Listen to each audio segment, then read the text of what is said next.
এখন বর্তমান পরিস্থিতি বিবেচনায় আসলে শিবিরের যে ক্যান্ডিডেটগুলা যদি সাদিক কায়েম দাঁড়ায় অথবা ফরহাদ দাঁড়ায়, তা এর আসলে বিকল্প ক্যান্ডিডেটই খুব একটা খুঁজে পাওয়া যাবে না। সেখানে জয়ী হওয়া তো মানে অনেকটা দূরের বিষয়। মনে করি যে শিবির অনেক ভালো ফলাফল করবে, আশা করি। ভোট হবে ঢাবিতে আর ভিপি হবে লন্ডনে। ডাকসুতে ছাত্র শিবির, বাকছাস, বাম, স্বতন্ত্র সবাই তাদের প্যানেল ঘোষণা করেছে নিজেরাই। শিবিরের প্যানেল ডাক্তার শফিকুর রহমান দেন নাই, বাকছাসের প্যানেল নাহিদ ইসলাম দেয় নাই, বামদের প্যানেলও মুজাহিদুল ইসলাম সেলিম দেন নাই। কিন্তু একটা মাত্র ভিআইপি ছাত্র সংগঠন যাদের প্যানেল ঘোষণা দিবেন তাদের মূল দলের ভারপ্রাপ্ত চেয়ারম্যান, বিএনপির ভারপ্রাপ্ত চেয়ারম্যান তারেক রহমান। আর সেজন্যই ডাকসুর মনোনয়ন ফর্ম উঠানোর তারিখটাও পিছিয়ে দিয়েছে বিশ্ববিদ্যালয় প্রশাসন, একদিন বাড়িয়েছে। হ্যাঁ, ছাত্রদলের প্যানেল এজন্যই এখনো ঘোষণা করা হয়নি। অপেক্ষা করা হচ্ছে কখন লন্ডন থেকে ঘোষণা আসবে। ইলেকশন হচ্ছে ক্যাম্পাসে, ইলেকশন করছে শিক্ষার্থীরা নিজেরা, ভোটারও শিক্ষার্থীরাই, প্রার্থীরও শিক্ষার্থীরা, অথচ প্যানেল ঠিক করে দিবেন লন্ডন প্রবাসী নেতা। আসসালামু আলাইকুম ওয়া রাহমাতুল্লাহ। সুপ্রিয় দর্শক, আপনারা ঠিকই শুনেছেন, ডাকসু নির্বাচন হবে ঢাবিতে আর ভিপি হবেন লন্ডনে। যে দর্শক, ইসলামী ছাত্র শিবিরের প্যানেল, ইসলামী ছাত্র শিবির তারা নিজেরাই ঘোষণা করেছে। বাসগাছের প্যানেল তারা নিজেরাও ঘোষণা করেছে, বামদের প্যানেল তারাও নিজেরা ঘোষণা করেছে, স্বতন্ত্র প্যানেল তারাও নিজেরাই ঘোষণা করেছে। শুধু একটা মাত্র প্যানেল, সেটা দেশনায়ক তারেক রহমানের নেতৃত্বে নাকি তার মুখে নাকি ঘোষণা করতে হবে। এই কারণে বামরাম নাস্তিক যারা আছে এবং এনসিপি, স্বতন্ত্র এবং ইসলামী ছাত্র শিবির সবগুলো প্যানেল ঘোষণা করা হলেও ছাত্রদলের প্যানেল ঘোষণা করা এখনো হয়নি, কারণ দেশনায়ক তারেক রহমান ঘোষণা করবে। তো এই হলো ছাত্রদলের অবস্থা। এবং বামরা আগে হচ্ছে শিবিরের বেশি বিরোধিতা করেছে, এখন অতটা করতেছে না, কারণ শিবির এমন একটা জোট করেছে, শিবিরের বিরুদ্ধে তেমন কোনো বিরোধিতাও করা যাচ্ছে না। তো এখন বিরোধিতা কারা করতেছে? ছাত্রদল। ছাত্রদল এখনও বলতেছে যে গুপ্ত সংগঠনকে কেউ ভোট দেবে না, এসে হ্যান অনেক কিছু।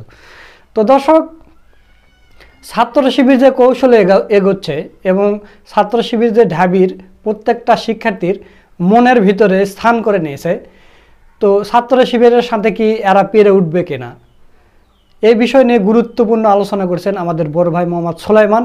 তো চলুন আমরা সুলাইমান ভাইয়ের ভিডিওটা একটু দেখে আসি। ক্যাম্পাসে ক্যাম্পাসে শিবিরের সফট পাওয়ার, শিবিরের কৌশল নিয়ে সমকাল একটা রিপোর্ট করেছে। ছাত্র সংসদ নির্বাচন, ক্যাম্পাসের চাঙ্গা ছাত্র শিবির ভিন্ন নামে ভোটে লড়ছে, জুলাই অভ্যুত্থানের পরিচিত মুখদের প্যানেলে টানছে, আর অনেক বিষয়ে সমকাল তাদের রিপোর্টে উঠিয়ে এনেছে। সমকালের রিপোর্টের অধিকাংশ কথাই মিথ্যা, প্রোপাগান্ডা শিবিরের নামে, কিন্তু কিছু সুন্দর সুন্দর কথা উঠে এসেছে, যদিও সেটা নেগেটিভলি দেখানো হয়েছে, কিন্তু এটাই শিবিরের শক্তি, রিয়ালিটি। কোনো খোঁচা দিয়ে, কোনো পাল্টা ন্যারেটিভ নির্মাণ করে শিবিরকে এই জায়গা থেকে সরানো যাবে না। শিবিরের ঢাকা বিশ্ববিদ্যালয়ের সভাপতি ফরহাদ একটা কথা বলেছে, শিবির কোনো ভুইফোর বা 2 দিনের কোনো ঠুনকো সংগঠন নয় যে কেউ এসে বললো আর শিবির তার সাংগঠনিক স্ট্রাকচার পরিবর্তন করে ফেলো না। শিবির একজন সমর্থক বা শিবিরের অনেক কর্মী, সে যদি চায় যে না আমি রাজনীতিবিদ হিসাবে আমাকে পরিচিত করব না, শিবিরেরও অধিকার নাই তাকে পরিচিত করার। অর্থাৎ শিবিরকে গুপ্ত বলবেন আপনি, কি হবে? এটা বিএনপি যে কোনো ক্ষেত্রে, হ্যাঁ, নেতা যদি হয় বা শিবিরের স্ট্রাকচারের সাথী সদস্য হলে সংগঠন তাকে তার ইচ্ছা মতো ব্যবহার করতে পারবে। কিন্তু কিছুদিন শিবির করলো, সমর্থক হলো, তারপরে সে সিদ্ধান্ত নিল যে না আমি শিবিরের পরিচয় পরিচিত হতে চাই না, আমি এখন সামাজিক সংগঠন করব। কারো অধিকার নাই তাকে কোনো একটা সংগঠনের পরিচয় পরিচিত করার। কোন পরিচয় সে পরিচিত হবে? সোশ্যাল অ্যাক্টিভিস্ট, পরিবেশবাদী আন্দোলন কর্মী, সাংবাদিক না ডিবেটর? এটাও ব্যক্তির ইচ্ছা, তবে তার একটা রাজনৈতিক সমর্থন যে কোনো দিকে থাকতেই পারে। মানে এই যে স্বাভাবিক যে অধিকার, এইটাকে কিছু ছাত্রী বলছে গুপ্ত। তুমি গুপ্ত বলে বলে ফেনা তুলে মরো, কিচ্ছু করার নেই। এটা পৃথিবীর বাস্তবতা, এটাই আইন, এটাই সায়েন্স। কেউ যদি কোনো একটা দলকে সমর্থন করে এবং সে যদি সেটা প্রকাশ্যে বলতে না চায়, এই অধিকার তাকে দিতে হবে। এজন্যই তো গোপন ব্যালটে ভোট হয়। যেমন আপনি কাকে ভোট দিয়েছেন এটা আপনি বলতে বাধ্য না। এই জন্যই আপনি পর্দা টানিয়ে দেওয়া হয়। সিস্টেম দেখেছেন না? ওরকম আপনি শিবিরকে সমর্থন করেন, আপনি বলবেন না, এটা অধিকার আপনার। এই সিম্পল জিনিসটা ওরা বোঝে না। যদিও মজার বিষয়, যারা গুপ্ত গুপ্ত বলে শিবিরকে, ওই যারা বলে ওরাও নাকি শিবির, শুনলাম যেটা। এবং যারা বেশি বেশি বলে গুপ্ত গুপ্ত, ওরা নাকি শিবিরের সাথে এখনো সক্রিয়ভাবে কানেক্টেড, যেটা আমরা শুনছি বিভিন্ন বিশ্লেষকদের কাছে। শিবির বিরোধী মিছিল নাকি বেশি করেছে শিবির, এখনো নাকি সেটা। দর্শক, ক্যাম্পাসে চাঙ্গা ছাত্র শিবির ভিন্ন নামে ভোটে লড়ছে, এই শিরোনামের মধ্যে ভেজাল আছে। আচ্ছা, ভিন্ন নামে ছাত্র শিবির, আরে ভাই ক্যাম্পাসে ছাত্র সংসদ নির্বাচনে সংগঠনের নামে প্যানেল দেওয়ার কি কোনো আইন সিস্টেম আছে? নাম তো ভিন্ন নামেই হয়, প্যানেল তো হয় ব্যক্তির নামে। যেমন সাদিক ফরহাদ প্যানেল, আবু বাকের বা কাদের বাকের প্যানেল, প্যানেলটা তো হয় এইভাবে, এবং বিভিন্ন নাম দেওয়া হয়। ডিউ ফার্স্ট শিক্ষা, এটা শিক্ষার্থীদের কাছে পরিচিত করানোর জন্য। সরাসরি ছাত্র সংগঠনের নামে শিবির প্যানেল, ছাত্রদল প্যানেল, ছাত্রলীগ প্যানেল, এটা তো হয় না, এটা তো সিস্টেমেই নাই, কখনোই হয়নি। তবে কে কোন পন্থী এটা জানে সবাই, কিন্তু সরাসরি সংগঠনের নামে দিতে হবে এরকম কোনো প্র্যাকটিস নাই। তাহলে শিবির কেন? সবাই তো ভিন্ন নামে দেয়। ছাত্রদল কি বলে যে এটা আমরা ছাত্রদল প্যানেল, তাদেরও তো একটা নাম আছে। আর এটা প্রচারণার সময় সাধারণত ব্যক্তিভিত্তিক বলা হয় যে অমুক অমুক, বিপিজিএস এর নাম ধরে বলা হয় যে এই দুইজনের প্যানেল। তো এই জায়গায় সমকাল বলছে ভিন্ন নামে ভোটে লড়ছে। কি উদ্ভট রিপোর্ট! মানে শিবিরের বিরুদ্ধে রিপোর্টগুলো যে কতটা ফালতু, এইটা শিরোনাম দেখলেই বোঝা যায়। নিষেধাজ্ঞা মুক্ত হয় 5 আগস্টের পর শক্তভাবে ক্যাম্পাসগুলোতে সাংগঠনিক কার্যক্রম চালাচ্ছে ইসলামী ছাত্র শিবির। বিশ্ববিদ্যালয়গুলোতে ছাত্র সংসদ নির্বাচনের দাবিতে সরব সংগঠনটি। শিবিরের নেতাকর্মীরা মনে করছেন নিজেদের ইতিহাস সবচেয়ে চাঙ্গা সময় পার করছেন তারা। তবে এরপরও ঢাকা, রাজশাহী, জাহাঙ্গীরনগর বিশ্ববিদ্যালয় কেন্দ্রীয় ছাত্র সংসদ নির্বাচনে তারা শিবিরের নামে প্যানেল দিচ্ছে না। 3 বিশ্ববিদ্যালয় পৃথক 3 নামে প্যানেল দিচ্ছে সংগঠন। এই রিপোর্টার জোবায়ের আহমেদ, অর্পণ ধর ও তারেক হোসেন, এই 3 জন, ওরা কি মূর্খ? পড়াশোনা করেছে? কোনো এলেম কালাম আছে? সাংবাদিক সেজে বসে আছে। আরে এই যে ঢাকা বিশ্ববিদ্যালয় শিবির প্যানেল দিয়েছে, এটা যে শিবিরের প্যানেল কে না জানে?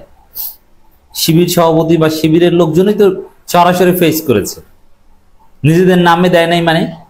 আবার কি উল্টো পাল্টা ন্যারেটিভ, শিবির নাকি তার ধর্মীয় পরিচয় ঢাকতে অমুসলিম সংখ্যালঘুদের নিয়ে এসেছে।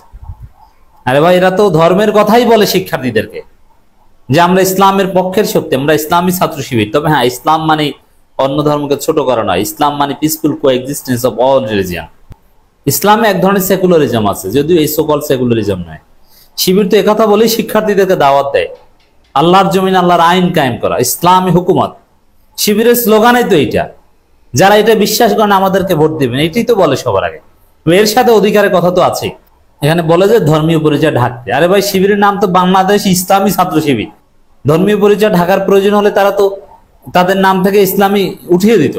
শিবিরের নেতাকর্মীরা নিজ পরিচয়, নিজ আইডেন্টিটি ধারণ করে একেবারে শিবিরের সিল মারা নেতারা শিবির হিসাবে নির্বাচনে অংশগ্রহণ করছে বলে যে পরিচয় ঢাকতে যায়, সরাসরি নাম নেয় না। কি উদ্ভট কথা! রাজশাহী বিশ্ববিদ্যালয় ছাত্র সংসদ এবং হলগুলোতে শিবির প্রতিনিধিত্ব করবে ফ্যাসিবাদ বিরোধী ইনক্লুসিভ প্যানেলের ব্যানারে।